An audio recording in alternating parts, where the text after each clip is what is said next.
It's 22 minutes to 8. Welcome back to Sunrise Daily. Well, yes, that's what we're focusing on today on Sunrise Daily Education. And that's just ahead of the 20th summit. That's the Nigeria Economic Summit. They'll be focusing on education. We're joined now by Professor Ngozi Osarenren, who is the former Commissioner of Education in Edo State and also a Professor of Counseling Psychology in the University of Lagos. Thank you for coming on this morning.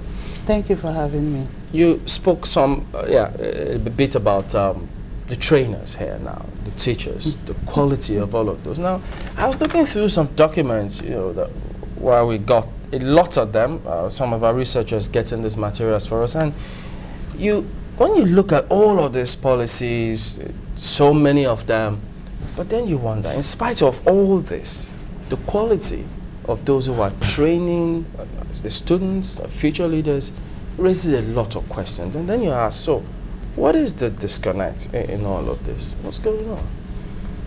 Thank you very much. There's actually a disconnect.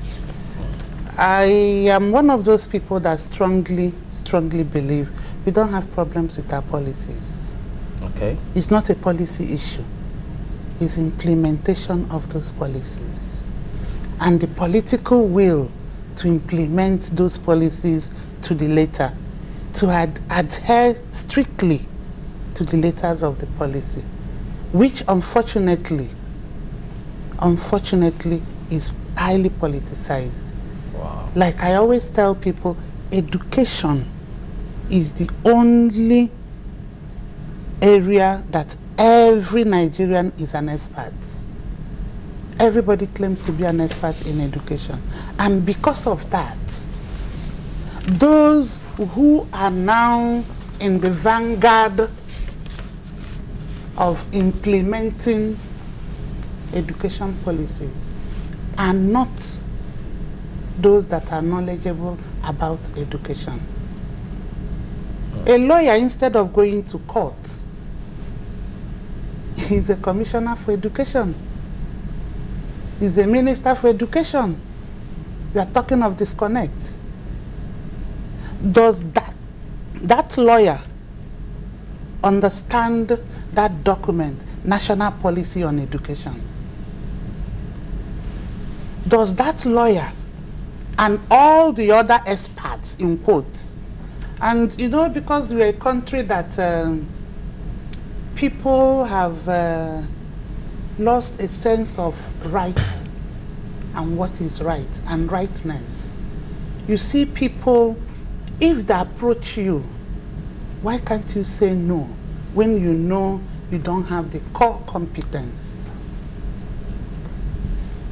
I talk about implementation. We have a situation, even in our universities, where some of the people that come to study education did not put in education as their first choice. But because you sitting here and those watching us will not want their children to study education, but when they are not able to make the cutoff point of the other courses they have chosen, and let him be in the university, let her be in the university. And the education faculty, in quotes, will now become a dumping ground. And you train that young man and young woman, investing so much in terms of knowledge, in terms of finance, and he or she does not go back to the school system. You see them going to the banks, going to the oil sector, going to the telecom sector. So you now end up having people who are unwilling cheaters because they're not teachers, they're not trained in the system. So until we start doing that which is right, until we start from the basic level, primary school, because most times people just look at the tertiary, the university. But if the foundation is not strong, you are not going to have a solid house. It is what comes from the foundation that will sustain what is on top of it. So at the primary level, some of the teachers are ad hoc teachers. And the children are not even interested because there are so much, in fact, for some of us, you see that at times you are in so much pain. It's not as if we all drop from the moon. It's because our consciences have been dulled by opulence in the society, by the reckless display of wealth, that people no longer have the core values that should sustain these situations. You know, let's talk more on the teacher factor, especially in the implementation of some of these policies. The teacher factor is quite key. It's quite key, very key, because one, even if he or she has spent 3 years at the NCE level, which is the basic qualification to teach in a Nigerian school, but we know that in many of our schools, that basic qualification is not even there.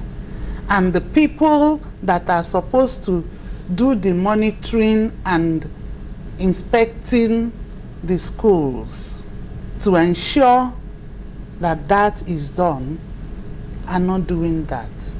So even if the person has spent 3 years or spent 4 years and has been teaching, how regularly do they have upskill? When was the last time a proper training for a teacher in the school setting? Most teachers, the real training they have is the one they gained when they were in school. That is all. Do you still have inspectors? Because I remember then in schools, a couple of times we had some inspectors. We have inspectors, but inspectors in the strictest sense of inspection don't do what inspectors are supposed to do. They get to the school, get to the principal's office or the head teacher's office, and generally entertained. The inspector that is supposed to sit down in the class and watch the teacher teach and look at the teacher's lesson notes. Again, the issue of being inspectors is also politicized. How? It is who you like that you can appoint as an inspector. What happened to these boards that we used to have, the post-primary school management, all those boards that used to go around? Those boards are there. Those boards are there, but you remember again that it is usually the chairman is a compensation from political electioneering. Wow. The chairman of the post-primary school board or the chairman of the SUBEB board, State Universal Basic Education Board, 99.9% of the time are politicians appointed. And they do not have any interest in the education of the future of the state. No, they have interest because that is where you be and you make a lot of money.